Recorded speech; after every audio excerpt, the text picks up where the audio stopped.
A political movement built on revolutionary rhetoric now finds its greatest enemy not in Parliament but inside a digital broadcast studio. Across South Africa, millions of young citizens who were promised economic emancipation are left watching their elected custodians attack free speech while living double lives behind closed doors. When Julius Malema publicly condemned the independent media platform Podcast and Chill as an unofficial political party corrupting the youth, the mask slipped entirely. If a nation has the vote but not the voice, is it truly a democracy? Do not look away. What comes next may change how we read the map of political power. If you believe in these stories of truth and accountability, give us your like, leave your thoughts, and subscribe to South African Dynamics to continue this journey together. What unfolded in the aftermath was not merely a personal clash between a veteran politician and an unscripted host. It was the sudden, inevitable collision between an establishment struggling to preserve its seat of power and a rising generation demanding the unvarnished truth. Welcome to South African Dynamics, where we look beyond the rhetoric to expose the true mechanics of power. In the heart of South Africa's political arena, a sudden and fiery broadside caught the nation by surprise. Julius Malema, the commander-in-chief of the economic freedom fighters, took aim not at his parliamentary rivals, but at an unscripted digital broadcast. In an impassioned public address, Malema declared MacG's Podcast and Chill to be an unofficial opposition party, accusing the platform of seducing and misleading South African youth through alcohol and superficial entertainment. For a movement that built its brand on radical rhetoric and uncompromising anti-establishment fury, the target seemed extraordinarily specific. But beneath the surface of this verbal assault lay a deep-seated anxiety over who controls the national narrative.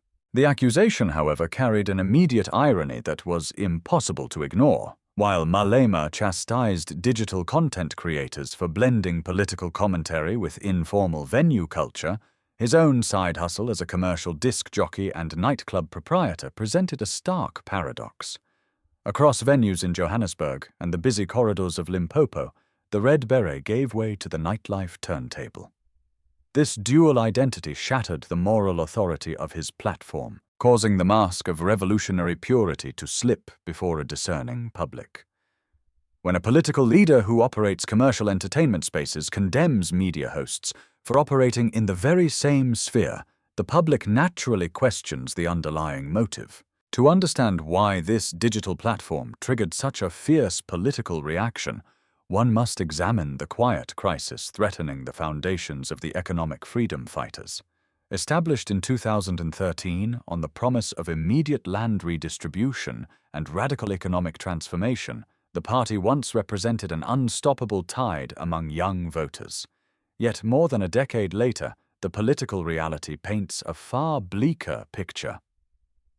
In Limpopo, Malema's own ancestral heartland voters have consistently withheld their executive trust. The party has failed to win or govern a single municipality in the province, leaving its regional promises unfulfilled. Furthermore, the structural integrity of the Red Berets suffered a devastating seismic shift in August 2024. Floyd Shivambu, the co-founder and long-standing deputy president, who served as the ideological engine of the party for 11 years, abruptly resigned his post to join the Umkhonto weSizwe party. The departure of Shivambu, accompanied by a cascading exit of senior parliamentarians and regional organizers, exposed a profound internal rift. Confronted with stagnating national poll figures that remained trapped below 10%, the party's leadership found its traditional authority eroding. It was against this backdrop of internal fragmentation that the attack on MacG and Podcast and Chill materialized. With over 1 million loyal subscribers and weekly viewership numbers that frequently surpass mainstream television networks, the podcast represents something traditional political parties can neither control nor co-opt: genuine, uncurated free speech. MacG's willingness to interrogate politicians, intellectuals, and cultural icons without allegiance to any party line created a mirror that reflected the establishment's shortcomings. By labeling an independent media channel as an opposing political force, Malema made a calculated attempt to deflect public scrutiny from his party's organizational vulnerabilities. He sought to persuade the electorate that young South Africans were being misled by digital entertainment, rather than admitting that millions of young citizens are simply exhausted by unfulfilled promises, economic hardship, and persistent systemic inequality. When political discourse fails to improve daily life, the independent voice that exposes that failure becomes an intolerable challenge to those in power. Yet, as political leaders attempt to criminalize the digital town square, they are discovering that the quiet resistance taking root inside the studio cannot be silenced by a parliamentary decree, raising the urgent question of what happens when the state's traditional censorship apparatus collides with an unstoppable movement for truth. When the audio recordings of Julius Malema's critique reverberated across social networks, the response from inside the studio was neither defensive panic nor subservient silence. Instead, MacG and the production team met the allegations with scathing, unscripted satire. They laid bare the glaring contradiction of a political figure who moonlights as a nightclub proprietor and disc jockey, condemning an independent media platform for hosting informal social commentary. In a widely circulated broadcast segment, the hosts likened Malema's political trajectory to an erratic host at a traditional South African braai, a host who burns the meat, insults the invited guests, and then expresses genuine astonishment when he is left standing alone in an empty garden. This sharp commentary struck a deep chord across the country, transforming a localized feud into a broader national debate about political accountability, hypocrisy, and public disillusionment. To fully comprehend why this confrontation resonated so powerfully among citizens, one must examine the historic relationship between South African political elites and state-aligned media. For decades, the political establishment maintained a firm grip over the national narrative through the South African Broadcasting Corporation and commercial television networks. Whenever satirical or investigative programming threatened the authority of those in power, administrative pressure inevitably followed. High-profile political satire broadcasts such as Late Night News, hosted by Loyiso Gola, and featuring the renowned satirical puppet Chester Missing, created immense discomfort within government corridors. Both programs were eventually removed from mainstream television networks at the absolute height of their viewership, illustrating a recurring institutional impulse. When critical television voices become too influential, traditional media channels quietly terminate their transmission. Before we reveal the next chapter, which is perhaps the most powerful assertion of sovereignty you will ever hear, I want to pause and speak directly to you. If this channel has moved you, if these stories are touching something deep in your spirit, then consider becoming a member of South African Dynamics. Not for perks, but because supporting this channel directly funds narratives that mainstream media refuses to tell. Stand with the principle that truth belongs to the people. However, the digital revolution has fundamentally shattered this historical template of information control. When political leaders attempt to apply legacy censorship tactics to independent digital platforms, they encounter an insurmountable structural barrier. Unlike state-funded television networks, global streaming platforms do not operate under the direct jurisdiction of local ministerial phone calls or regulatory mandates. The rise of podcasting represents an irreversible transition from enforced silence to unfiltered voice. On platforms like Podcast and Chill, guests from across the ideological spectrum, including veteran political heavyweights such as Tokyo, sex whales sit down for hours of unedited raw conversation. The host, MacG, has consistently refused to grant political immunity or special deference to any actor treating high-ranking revolutionaries and corporate executives with the same irreverent, searching scrutiny. This uncurated authenticity is precisely what unnerves a political class long accustomed to polished press statements and carefully orchestrated press conferences. As millions of citizens actively choose long-form digital dialogues over official political broadcasts, party leaders suddenly realize that their traditional monopoly on public attention has evaporated. The clash between Julius Malema and MacG was therefore not an isolated squabble over entertainment culture. It was the emotional climax of a nation breaking free from curated political theater and demanding genuine transparency. Yet, as the traditional ruling elite watches its media monopoly crumble into dust, the broader civil and political fallout of this digital awakening is beginning to reorder the nation's electorate itself, setting the stage for an unprecedented political realignment that threatens the very foundation of established party structures. The civic repercussions of this escalating conflict extend far deeper than broadcast studio doors and parliamentary corridors. Across South Africa's townships, suburban centres, and rural settlements, a profound disillusionment has settled over a generation that once viewed radical political movements as their ultimate democratic salvation. With official youth unemployment figures soaring past 60%, the gap between revolutionary posturing and daily economic survival has grown into an unbridgeable chasm. For millions of young voters watching high-ranking political figures drive luxury vehicles and operate commercial nightlife venues while preaching economic austerity has shattered the lingering illusion of moral leadership. The public is no longer evaluating political movements by the volume of their parliamentary speeches, but by the tangible impact on their everyday lives, their dignity, and their economic prospects. This systemic breakdown of public trust has fundamentally altered the domestic political balance.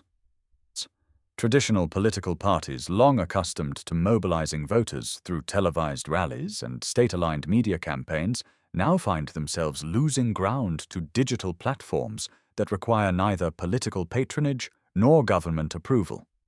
As platforms like Podcast and Chill attract millions of weekly views, political strategists across the ideological spectrum are forced to confront a disturbing reality. The national conversation is no longer dictated from parliamentary podiums. The public clash involving Julius Malema MacG and the broader independent media landscape has highlighted how vulnerable established political structures become when they lose their historical monopoly on public attention. This shifting dynamic has directly accelerated the EFF party crisis, exposing deep structural vulnerabilities that go far beyond a single media dispute. As voter turnout among young citizens continues to decline, the party's inability to convert online radicalism into municipal administrative success has triggered widespread internal questioning. The departure of key founding members combined with stagnating electoral performance in regional strongholds has left party leadership increasingly isolated. Instead of addressing the root causes of voter fatigue and administrative inefficiency, political leaders have chosen to lash out at digital creators, further alienating the very demographic that once formed their core constituency. The attempt to blame independent broadcasting for national disillusionment has only served to highlight the party's growing detachment from the economic realities facing ordinary households. Now let us turn this story into a shared moment. Take a second right here to write in the comments where you are watching from your city, your country, or the land beneath your feet. South African Dynamics will read every message with gratitude, and we send to each of you a heartfelt wish. May your journey be filled with dignity, hope, and unwavering light. Let the comments become a map of global connection. As you share your location with us, consider this central question. Do you believe political movements in emerging democracies are losing their moral authority to independent digital creators? Or is this simply a temporary clash of political egos? Tell us your thoughts in the comments below. The political fallout inside South Africa is no longer an isolated domestic issue. When a nation's youth visibly abandons traditional political vehicles in favor of unfiltered digital commentary, foreign diplomatic missions, and international institutions take immediate notice. The collapse of established political monopolies signals a far larger shift in how power will be negotiated across the African continent in the decades ahead. As the internal foundation of traditional parties begins to fracture under the weight of public scrutiny, foreign diplomatic observers in Washington, London, and Brussels are quietly taking notes on a geopolitical shift that could reorder African diplomacy forever. From diplomatic embassies in Pretoria to policy research institutes in Washington, London, and Brussels, international observers are closely tracking this domestic media collision.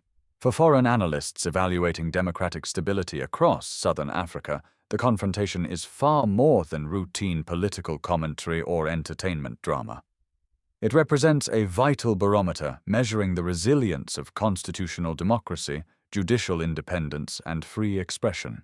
When global headlines report on Julius Malema, news foreign ministries pay particular attention to how established party leaders respond to public dissent. In an era where democratic governance across emerging economies faces complex structural pressures, the willingness of political elites to tolerate unscripted public scrutiny serves as a critical test of democratic maturity. International diplomatic circles increasingly recognize that traditional avenues of diplomatic engagement, official state press briefings, government communiques, and party manifestos no longer capture the true political temperature of the nation. Human rights organizations and global press freedom monitors view the expansion of independent podcasting as a crucial counterweight to executive overreach and state influence. As traditional networks face commercial constraints and administrative pressure, the resilience of independent digital channels demonstrates the enduring vitality of civil society.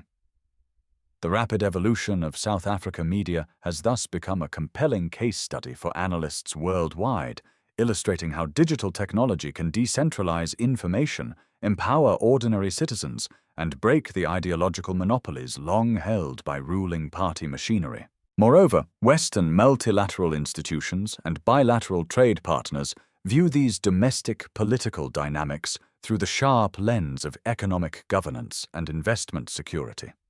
International investors understand that long-term economic stability requires institutional transparency, legislative predictability, and a robust, uncoerced press.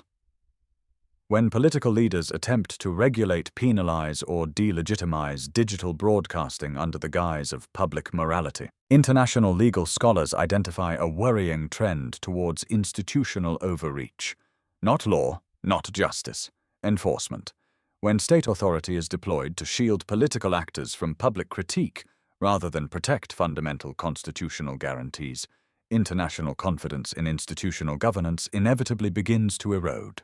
Ultimately, the global community is watching to see whether South Africa's constitutional architecture can successfully safeguard its independent voices against political pressure. The international consensus remains firm. A vibrant, uncurated digital square is not a threat to national sovereignty, but its ultimate guarantee. Yet, as global observers watch this political drama unfold, one decisive question remains for the millions of citizens who will shape the future. As South Africa navigates this pivotal historical juncture, the road ahead presents both grave institutional risks and extraordinary democratic opportunities. For decades, traditional political party structures operated on the assumption that ideological loyalty would permanently trump administrative performance. That era has definitively drawn to a close. The clash between established party elites and independent digital platforms marks a fundamental awakening among the electorate. Citizens are moving beyond inherited party identities, demanding transparent governance, economic dignity, and direct accountability from those who seek their vote. The path toward true national renewal requires a fundamental restructuring of how power relates to the public. For young South Africans facing persistent economic exclusion, symbolic political gestures are no longer sufficient. When political leaders spend their energy attempting to censor or delegitimize independent media rather than addressing structural poverty and infrastructure collapse, they inadvertently accelerate their own electoral irrelevance. The future of African democracy belongs not to those who demand unquestioning obedience, but to those who respect the intelligence and sovereignty of the people. If power changes hands but not structure, has anything really changed? This democratic shift highlights the ultimate struggle between two opposing principles: accountability versus impunity. For too long, political actors operated under the comfortable assumption that parliamentary status shielded them from public scrutiny. The rise of unfiltered digital broadcasting has shattered that protective perimeter, establishing a new civic standard where every action statement and commercial enterprise is laid bare before the nation. The emerging generation of voters is demanding a political culture defined by tangible results rather than empty promises. Not reform, not rhetoric, accountability. The evolution of independent media serves as a powerful testament to the resilience of a society determined to claim its own voice. When citizens build their own platforms to speak truth to power, they reclaim their national dignity and redefine the boundary between state authority and civil society. Before we close, let us pause. What you have witnessed today is not merely an episode of political rhetoric. It is a reminder that sovereignty, dignity, and truth are still alive, waiting to be claimed. If this message has moved you, subscribe to South African Dynamics. Not for numbers, but because we are building a space where independent voices are honored and stories of pride continue to be told. Subscribe and stand ready for the next chapter of Africa's unfolding destiny. The microphone has been claimed by the people, and no political decree can force the silence back into the room. What began as an unscripted commentary on a digital broadcast has exposed a defining ideological shift across South Africa's political landscape. The attempt to criminalize independent broadcasting has not silenced the public. Instead, it has accelerated the EFF party crisis, laying bare the stark divide between revolutionary rhetoric and daily economic reality. When political figures attack the very platforms that give voice to ordinary citizens, they do not project strength. They reveal a desperate struggle to maintain control over a narrative that has already slipped from their hands. The media landscape has irrevocably changed. The days when political leaders could dictate terms through state broadcasters and curated press releases belong to history. Today, the public demands transparency, consistency, and genuine respect for their intelligence. As citizens follow every new cycle of Julius Malema news, they are no longer listening for dramatic parliamentary speeches. They are looking for institutional integrity and economic progress. The ongoing EFF party crisis serves as a stark warning to every political movement across the continent. When leaders fail to deliver tangible economic dignity, no amount of political theater can prevent the electorate from seeking truth elsewhere. This moment belongs to the people who refuse to let their sovereignty be traded for empty promises. Through independent platforms like Podcast and Chill, a rising generation has asserted its right to speak, to question, and to hold power accountable. South Africa's democracy will not be defined by the shouting inside legislative chambers, but by the quiet courage of citizens who choose truth over blind allegiance. The journey towards justice, dignity, and real independence continues, and the voice of the nation will never be forced back into the shadows.